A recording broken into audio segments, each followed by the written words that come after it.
Hello student, मैं राहुल शर्मा आप सभी का विवेकानंद स्कूल की ऑनलाइन क्लास में स्वागत करता हूँ। हम यहाँ अपना 6 चैप्टर पढ़ रहे थे, टिश्यू या उत्तक। इससे पहले अपन ने उत्तकों के प्रकारों के बारे में बात कर ली थी कि उत्तक कितने प्रकार के होते हैं। उसके बाद में अपन ने जो फर्स्ट था अपना पादप उत्तक, उसके बारे में पूरी बात कर ली थी।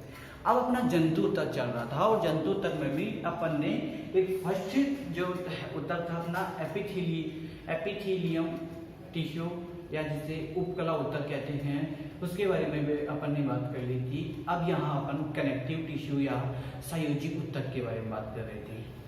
संयोजी उत्तक के बारे में मैंने आपको बताया था कि संयोजी उत्तक क्या होता है, दो या दो से अधिक अंगों को आपस में जोड़ता है, कनेक्ट करता है। इसके बारे में हमने देखा था कि इसमें रक्त आता है, उपास्थि, अस्थि, एरियोलर और वसामेय उत्तक। इन सब की बात कर रहे थे कि अपनी इतने प्रकार होते हैं। और इसमें भी अपन ने रक्त की कल बात कर दी थी। रक्त में प्लाज्मा क्या होता है, आरबीसी, डब्ल्यूबीसी क्या होती है, ठीक है ना, इन सब के बारे में बात कर ली थी। और डब्ल्यूबीसी जैसे सैनिक कोशिकाएं थी, इनकी कणिकाणु, अकणिकाणु, उसकी भी अपन ने बात कर ली। अब यहाँ जो अपन बात कर रहे हैं वो दूसरा जो है अपना उपास्थि के बारे में बात कर रहे हैं। तो देखिए यहाँ जो अपन क्या होगा, इन संयोजी उत्तक की बात कर रहे हैं तो संयोजी उत्तक के अंदर जो तरल पदार्थ होंगे ना, उन तरल पदार्थों को मैट्रिक्स या आधात्री कहते हैं। क्या कहते हैं अपन? मैट्रिक्स या आधात्री। तो यहां जो उपास्थि की अपन बात कर रहे हैं तो ये उपास्थि होती है, ये अधिकतर इनकी जो आधात्री होगी, मतलब जो तरल पदार्थ होगा इसका, उस तरल पदार्थ में क्या होगा, प्रोटीन होगा और लचीली मांसपेशियां होगी। क्या होगा? लचीली मांसपेशियां।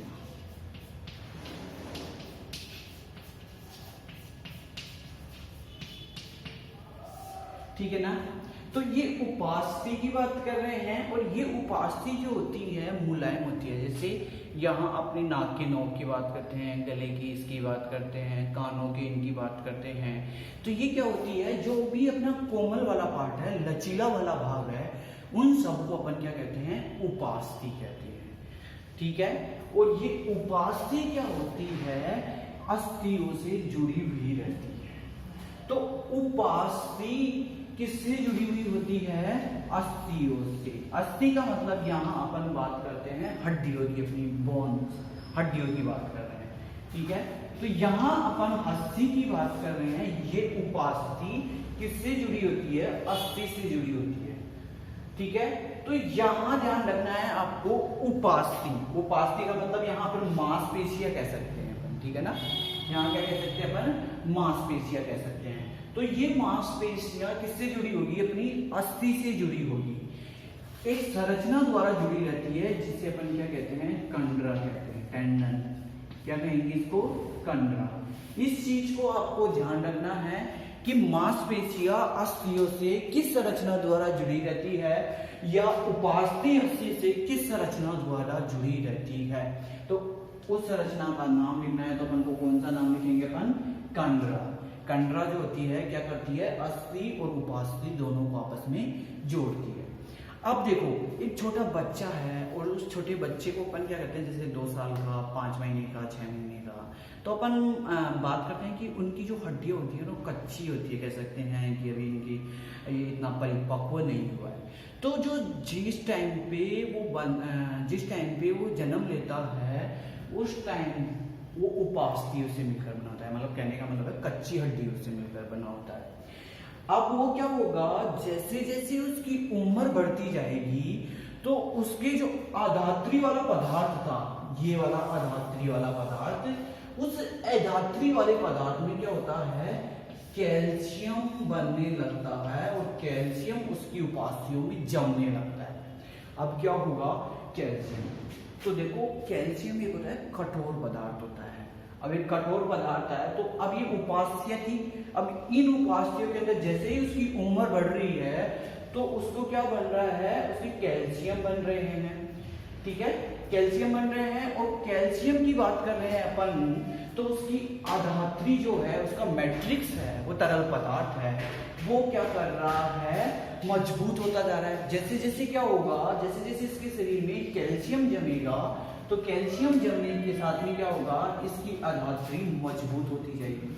अब आधात्री मजबूत होती जा रही है, तो ये उपास्थि जो है ये किसमें कन्वर्ट होती जाएगी, अस्थि में कन्वर्ट होती जाएगी।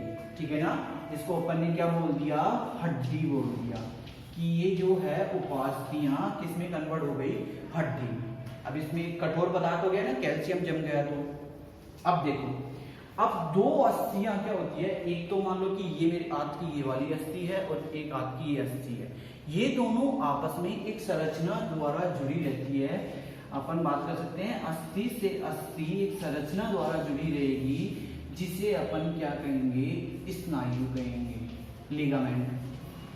तो इस चीज को आपको ध्यान रखना है कि जो स्नायु जो होता है वो अस्थि को अस्थि से जोड़ता है, और टेंडन जिसे कंडरा बोल रहे हैं वो उपास्थि को अस्थि से जोड़ता है।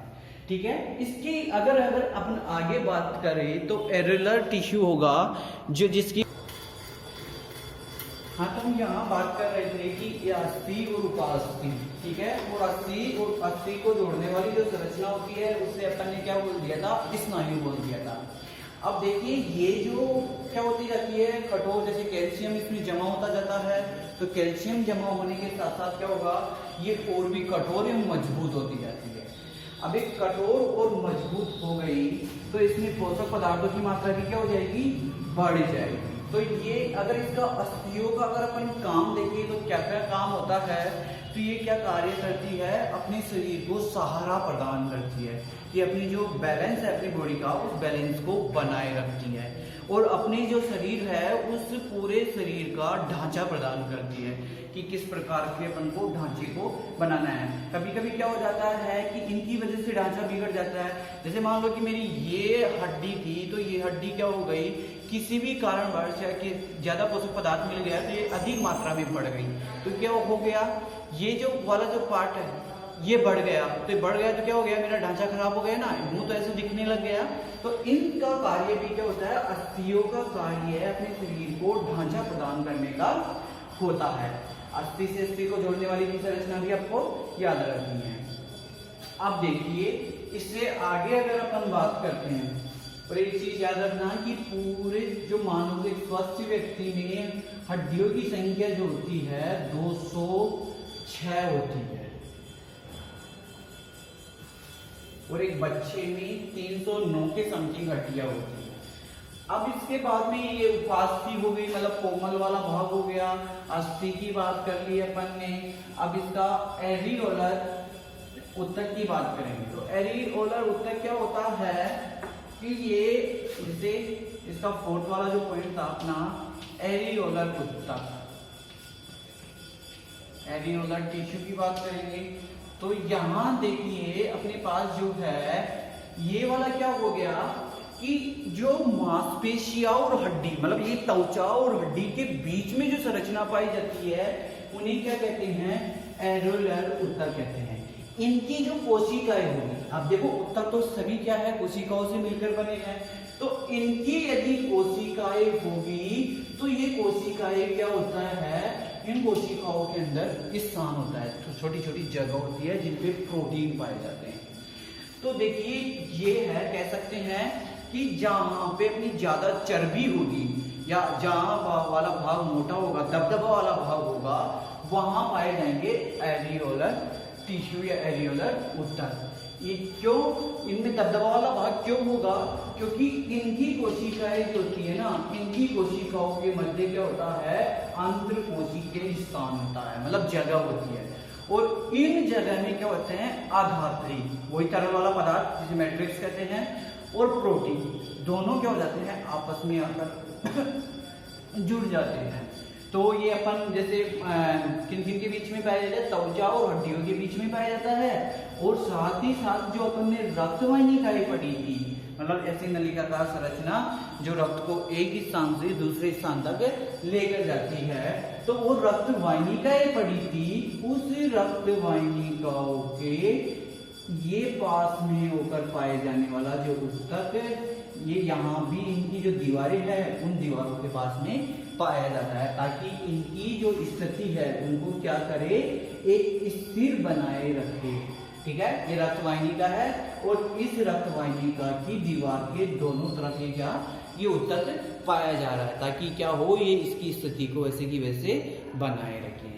ठीक है, अब इसके बाद में जो होता है वसामय ऊतक।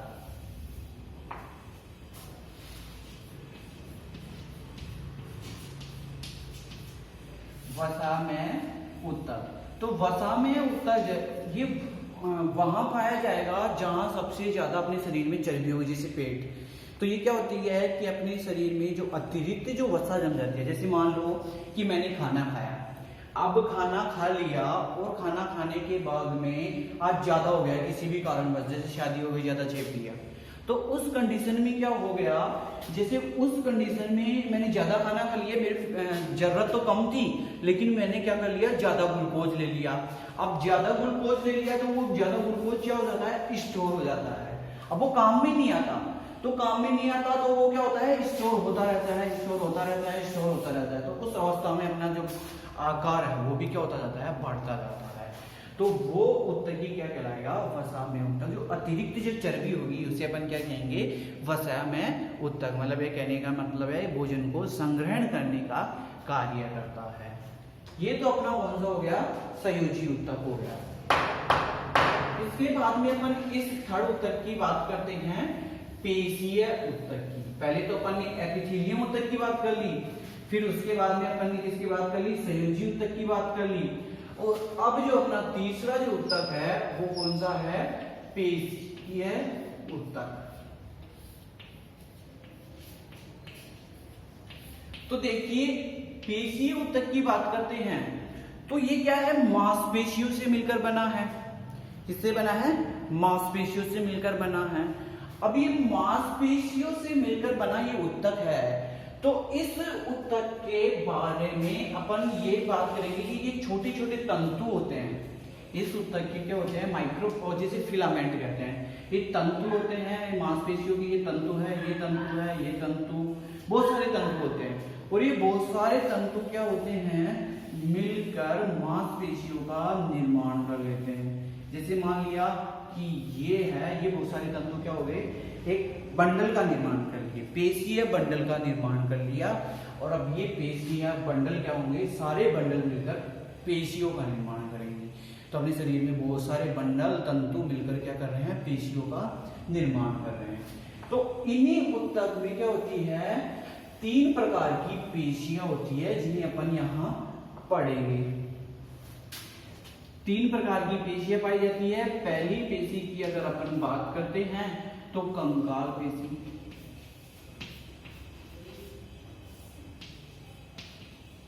दूसरी पेशी की यदि अपन बात करते हैं तो पहले तो हो गई अपनी कंकाल पेशी, दूसरी अपन बात करते हैं चिकनी पेशी, और तीसरी यदि अपन पेशी की बात करते हैं तो वो हो गई हृदय पेशी।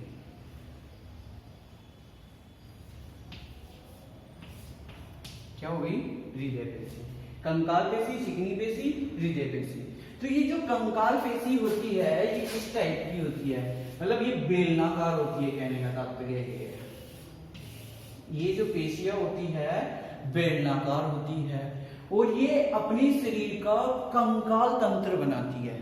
क्या बनाती है, कंकाल तंत्र। जैसे हड्डियां, सारी सभी हड्डियों को अपन क्या कहते हैं, कंकाल। हड्डियां, हड्डियों से पहले जो उपास्थि है जिन्होंने अपने मांसपेशियों की बात की थी, तो वो सारी क्या हो गई, कंकाल पेशी। तो ये क्या हो गया कि जैसे ये है, इनकी आकृति कैसी होगी, बेलनाकार होगी, और ये शरीर का ढांचा तैयार करती है, अपने शरीर का कंकाल तंत्र बनाती है। और क्या होगा, जब अपन इस हड्डी को सूक्ष्मदर्शी की सहायता से, सूक्ष्म मतलब छोटी चीजों को देखने के लिए सूक्ष्मदर्शी की सहायता से देखते हैं तो इन पेशियों के अंदर हल्की हल्की सी लाइनें दिखाई देती है। अब लाइनें दिखाई दे रही है, मतलब रेखाएं दिखाई दे रही है। तो रेखाएं, मान लो कि मैं इसको डार्क से ये करता हूं, इस प्रकार की हल्की हल्की सी लाइनें दिखाई दे रही है। तो तो उन लाइनों की वजह से इस कंकाल पेशी को अपन रेखित पेशी भी कहते हैं। क्या कहेंगे? इस कंकाल पेशी को अपन रेखित पेशी भी कहेंगे। अब इन पेशियों का जो है ना नियंत्रण अपने वश में होता है कि अपन चाहे तब इसको काम में ले सकते हैं। मान लो कि ये है मेरी कंकाल पेशियों से मिलकर हाथ बना है, मैं चाहूँ तो इसको ऐसे हिला सकता हूँ, नहीं चाहूँ तो मैं वैसे वैसे रख सकता हूँ, मैं चाहूँ तो इससे लिख सकता हूँ, नहीं चाहूँ तो वैसे वैसे। मतलब कहने का मतलब है इसका कंट्रोल मेरे हाथ में है या मेरे शरीर का इस पे कंट्रोल है। तो इसलिए इस पे कंट्रोल है, इसलिए इनको बोलते हैं ऐच्छिक पेशियां, वॉलेंटरी मसल्स। क्या बोलेंगे? ऐच्छिक पेशियां, मतलब मैं चाहूँ वो कर सकता हूँ इसमें, मतलब ये जो है मेरे कंट्रोल में है। तो इन पेशियों को अपन क्या बोल सकते हैं? ऐच्छिक पेशियां भी कह सकते हैं। ठीक है, ये तो ऐच्छिक पेशियां हो गई और इनको रेखित पेशियां भी कह दिया और इनका कार्य भी हो गया और इनकी आकृति भी होगी बेलनाकार होती है। साथ की बात ये दूसरे की बात करते हैं चिकनी पेशियां।